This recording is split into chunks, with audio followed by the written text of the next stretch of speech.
And it's because, people would call me from all over the country saying, what are you doing to create this culture?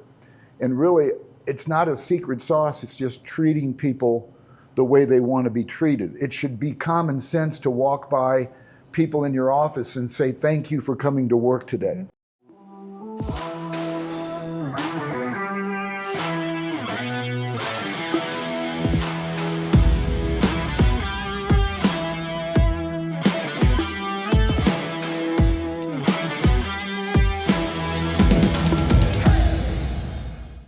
I'm Shannon Bingham. I'm here with the Build Different podcast and the man, the CEO of Prime Realty and serial entrepreneur. We all know him. We all love him, Mr. Van Deeb. Well, thank you, Shannon. I appreciate that. Thank you for coming on the show today. We all love you too. Oh gosh, it's such a fun history we've had together. Yes. You have your own podcast. You have your own things that you do, and we have seen you in your career as a real estate agent and beyond just really blow things up in Omaha. So tell me a little bit about your history. So, I come from a family of teachers and preachers. There's nobody in business, so I didn't really have a mentor. And we had a very loving family, but we had no money. So I decided to get in straight commission. In 1982, going on my 44th year in real estate, and I had $500 in my pocket and a lot of ambition, drive, desire, determination, and I had the discipline, and I made a decision I wanted to be really good in real estate. And that was 44 years ago. And we talk about the grit and determination, and I just admire the tenacity that you've had over your career. Thank you. So when did you start your first company? What age were you? So I worked for another firm from 82 to 93, and I felt like I was ready to start my own. So in my low 30s, I started Deeb Realty out of my basement. And I was going to keep it small. I had already had a decorated career, and I was like, I'm going to keep this company small. But people really enjoyed my business acumen and my culture. They started coming in droves, and before I know it, I've got 400 agents and the largest independent real estate firm in the Midwest. And then sold it to my general manager. It's called Nebraska Realty now. They kept Deeb Realty for 6 years.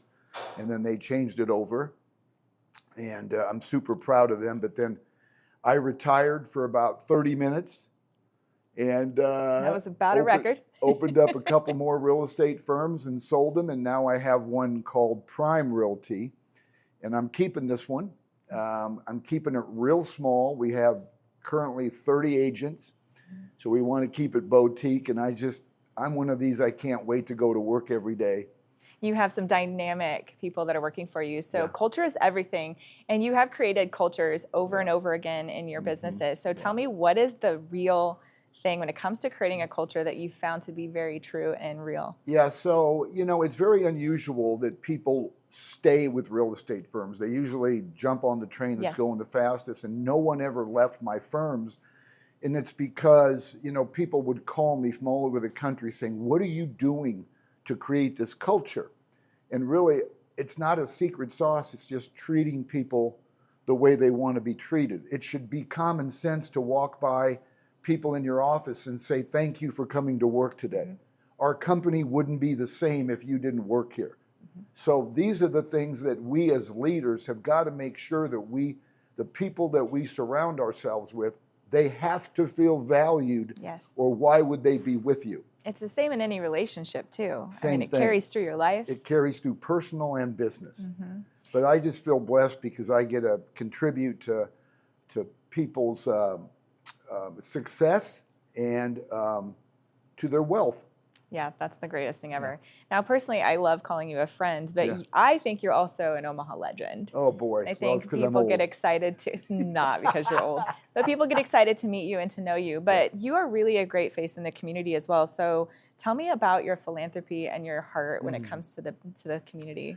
Well, I've always thought, it's the community that brought us to the dance, that made us successful. We didn't. The community made us successful. Yes. So I believe since they brought us to the dance that we need to dance with them. And so when there's a charity or something I really believe in, I don't have any gray area. I go all in. And you and I have done several charitable events together And I know you believe in them dearly also, but Mm-hmm. that's one of the things I love about our community is we have great humans Yes. that celebrate great causes, and we all want to help people get to the next place they want to go and to help them move the needle, whether that's a charity or somebody you're mentoring. That's so big. And we can do that because we're entrepreneurs and we're problem Yes, solvers, and we really love diving deep. Yes. So let's go ahead and go there. So tell me about one of your greatest learning lessons that you've had that really just made you question what you were doing in life and then gave you the grit to go forward. So, you know, when you're on straight commission and you're having trouble feeding yourself, in the early days, you stop and you ask yourself, is this what I should be doing? Because I could go get an 8-to-5 job and have a steady paycheck, but instead I chose to be an entrepreneur. And you have to dig deep inside. And, you know, I would talk to myself a lot. I would say, and I'd look in the mirror and say, God gave me this unbelievable ability. Now go out and take advantage of your skill set.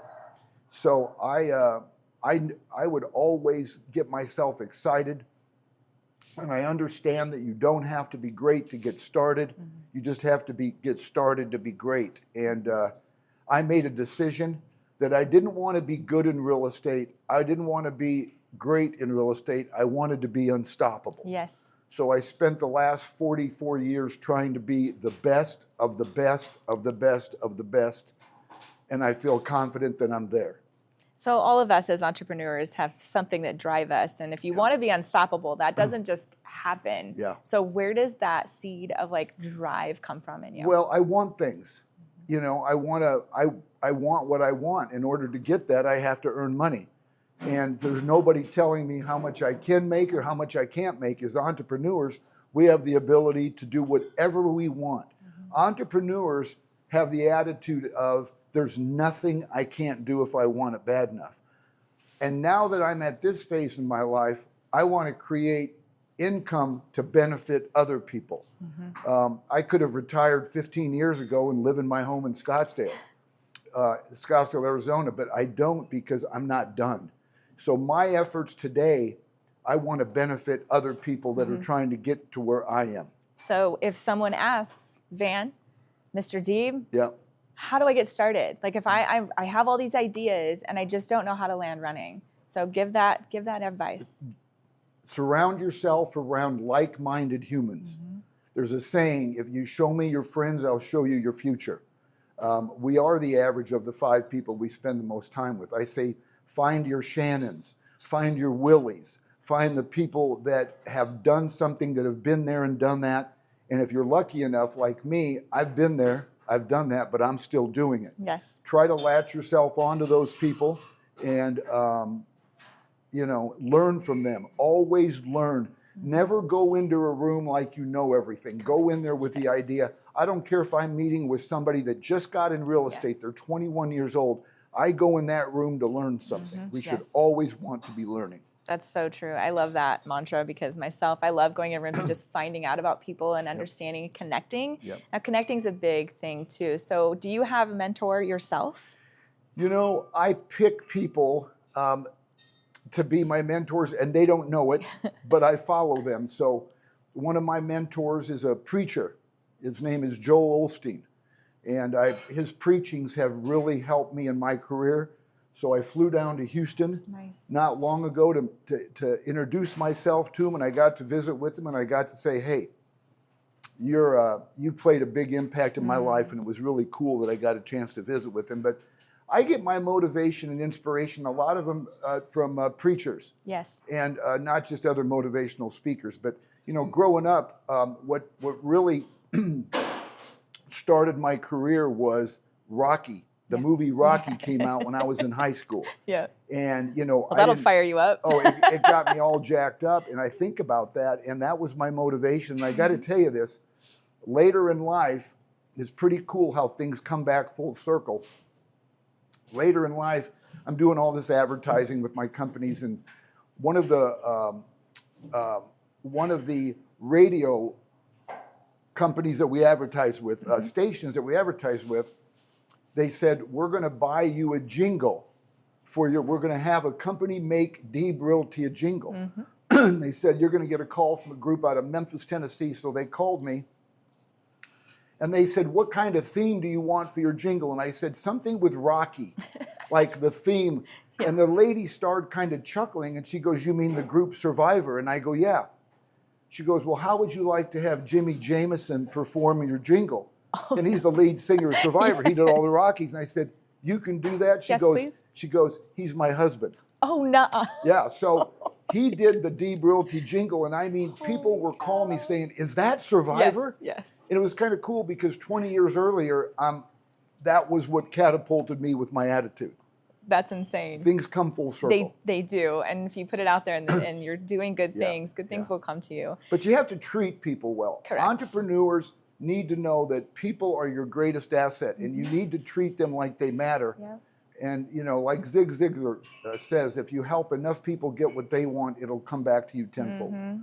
I love that. And you know that because you're living it. Mm-hmm. Yeah. We try. Mm-hmm. We try. Now, we talk a lot about, like, impact. Like, you were just speaking about impact and legacy, and that's kind of a big thing right now that I'm putting out there that is going to make a huge ripple effect for everybody. So impact and legacy, what do you want that to be? When people look back at the end of your life, what do you want them to know, think, say, feel about what your life meant? I want them to feel confidence that they can do anything they set their mind to. That's my number one message when I meet with people, is to help them dig deep inside to find the confidence. Nobody's better than the next person. God didn't say, I'm going to make you successful, I'm going to make you unsuccessful. We're all on a level playing field. We make the decision to want to be great. That's so true.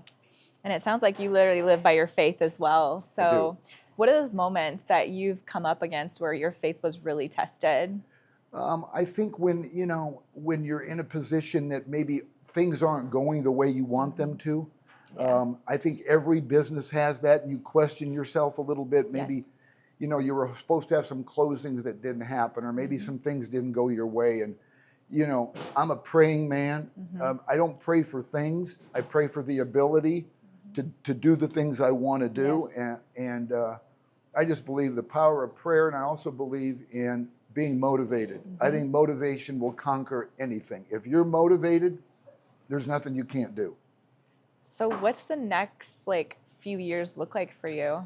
Well, I tell you, I still feel like I just got in real estate. It doesn't see it. I mean, I feel like I'm just brand getting new. Going. Yeah. And I've had that attitude for a very long time. Well, and real estate changes a lot over a course of the last 6 months to a year. So, I mean, it's moving all the time. It's moving all the time. But I just feel like we're so grateful to wake up every day, to feel good. And I just want to make sure that I'm utilizing every skill set I have. Yes. Before I'm called home. I want to make sure that I'm making an impact, not once in a while, but every day. I love that. Well, I mean, you've written books, you've done podcasts, you have your live podcast with her. I mean, you've gotten so many really cool things over the course of your career that don't just have to do with real estate. Yeah. What does the journey look like in the next couple of years? Because you are one of the most amazing mentors I think anyone could ever go for. Yeah. So what can you do to elevate yourself? Well, as far as, let me just go with the real estate piece. I want to help every real estate agent on the planet, not just in the United States, get to where they want to go. So I started a masterclass. Took a year to make. It just was launched. It's called realestatemasters.online. And it will help real estate agents get to where they want to go. We're going to have it in several different languages to reach everywhere in the world at some point. So I want to make sure that every realtor I know is being the best they can possibly be, because that's my space. That's your heart. Yeah. That's beautiful. And I think that's so good that you give back, and people need to invest in that as well. Yes. Because you are a master at what you've done. You've done it and duplicated it and done it again, and you've continued to grow and elevate. So I'm excited to watch, what happens over the next few years. Now, I hear you have a potential new book coming. Yes. Because you've done a few. How many have you done? I've done 5. Okay. Yeah. What's your favorite one? So my favorite one is the book called The Power of Asking. Yes. Because I got to where I am today because I asked for help. Yep. I asked people to do business with me. I asked people to take a chance on me. I asked people to give me business. And I think a lot of people just sit back and wait, especially now in this, you know, what I'm seeing more than I ever have is a lot of entitlement. Yes. And you see people complaining that they're not where they're at, but they're also sitting there staring at their phone waiting for it to ring. Literally. You got to go make it ring. You do. And people love to work with aggressive people. I love to give business to people that have a killer work ethic.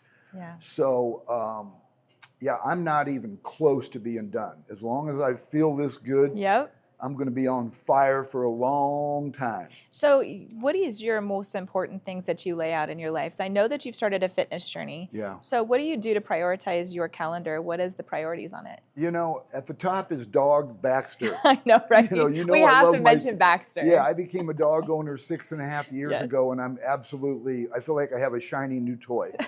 But no, being serious, I just want to make sure that I'm helping humanity in every aspect. You know, I love to stay busy. I'm not one to sit around. No. And so I've got to be productive. A matter of fact, if I'm not productive, I'm pretty hard on myself. Yes. I want to make sure that I do something good every day and take advantage of this wonderful life that we've been given. That's so good. So if you could go back and change one thing about your life, career, anything, what do you think it would be? I would have bought the land that this building sits on. I would have shoveled more driveways and mowed more yards, which is what I did in order to pay for my college. But if I could do it all over again, I'd probably, would have invested more as a young person. Yeah. I wouldn't change anything about my career. I think you're right. I wouldn't change your career either. Now, you've done some fun things too. I think I remember something about a billboard in you. What was that? I used to raise money for Children's Hospital. Yes. And I did that to encourage other people. I'm not your typical fundraiser. Right. And you got to make waves. Yeah, so I just wanted to step out of my comfort zone. I hate heights, scared to death of heights, but I sat on top of a roof and I wouldn't come down till I raised $10,000 for the NICU unit at Children's Hospital. I did that. I started doing that in Dallas, Texas before I moved back home to Omaha. It became so popular, CNN covered it. Yep. And a bunch of news covered it. And all of a sudden, all that blossomed into all these other guys like me that don't look like fundraisers were trying to find causes that they could raise money for. Into. So it really made me feel good. That's impact. Yeah, that's impact. It really is. Because I think people don't realize one little and that's not a little thing that you did. You really stepped out of your comfort zone. Yeah. And I think even last year when we were asked to go without a car for a week for Chariots for Hope, she said, "Are you ready? Can you do this?" And at first I'm like, "Well, no." Yeah. But then you think about it and it's like, why not? Why? Let's do these things and make this impact. But I mean, why would people say yes to going on something like Survivor? Yeah. I mean, it's a challenge and it puts your heart first and then your body has to follow. Yeah. So really, Shannon, it's hard to grow unless you step out of your comfort zone. Yes. Everything I've done to move my needle forward has not been the basics. I've had to step out and try something new. Gosh, I love that. And the cool thing is my message to everybody and my legacy is, if I can do it, you can do it. Okay.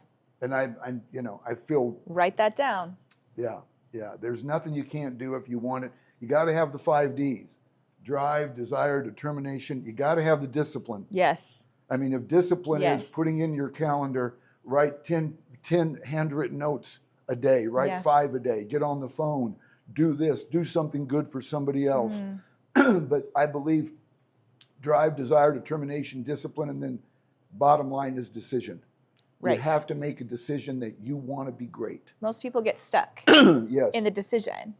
And they can't go forward because they just are stuck. Yeah. And we talk about that a lot with entrepreneurship. How do you get out of that stuck mentality where you're just trying to go and you just don't know the way? You know what? If you're not stuck, something's wrong. Right. If you don't have a bad day, a bad week, a bad month, then you're not an entrepreneur.